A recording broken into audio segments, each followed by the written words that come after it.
Every year, people pay thousands to escape desk-bound lives and live out the ultimate romantic fantasy, becoming a castaway on a pristine, uninhabited tropical island. But for one group who willingly signed up for a week-long desert island survival holiday with little more than a knife and a fishing line, the fantasy dissolved instantly. After just 24 hours of actual isolation, they wrote SOS in the sand and begged to be rescued. Luxury agencies like Aaru Collective are reporting a similar collapse in resolve as demand for remote, off-grid island stays doubles. We are desperate to escape our hectic, screen-driven worlds, but we are violently colliding with our inability to handle the unfiltered physical environment. Tourists pay a massive premium to stay in these overwater wooden bungalows in the Maldives, yet many suffer from insomnia because their beds are simply too close to the sound of crashing ocean waves.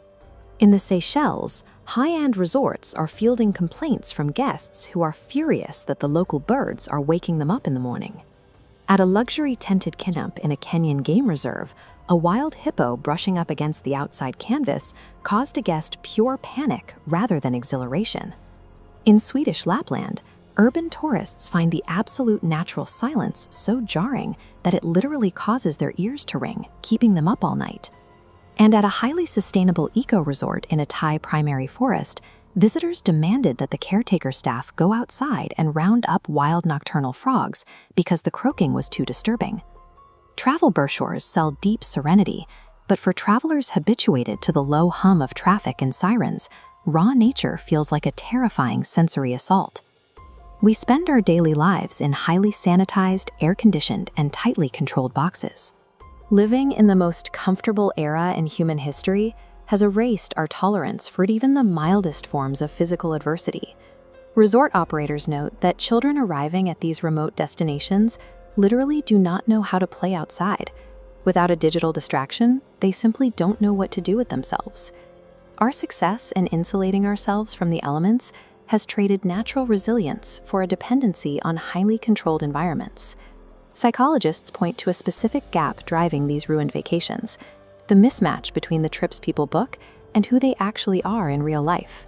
Traveling to a rugged destination doesn't erase high-stress habits, despite our relaxed holiday persona. The urge to go off-grid is driven heavily by a craving for status. It's about how we want to be seen online, rather than a genuine desire for isolation. Booking complex itineraries based entirely on curated social media feeds removes the essential context. A 5-second video of a jungle swing leaves out the bugs, the humidity, and the hours-long queue to get on it. Booking an extreme off-grid vacation without brutal self-awareness is setting up an expensive, inevitable confrontation with reality. Discomfort aside, stepping into raw nature remains a biologically necessary treatment for the baseline anxiety of modern routines. Public health guidelines in Finland recommend a baseline of 5 hours per month in nature just to maintain essential human well-being. For those who can push through the initial shock of genuine silence and unpredictable weather, the payoff is significant. It builds the confidence, perspective, and physical resilience that a desk-bound life destroys. The wilderness provides an effective cure for our frantic, overstimulated brains. You just have to be willing to trade the Instagram illusion for some actual, uncomfortable endurance.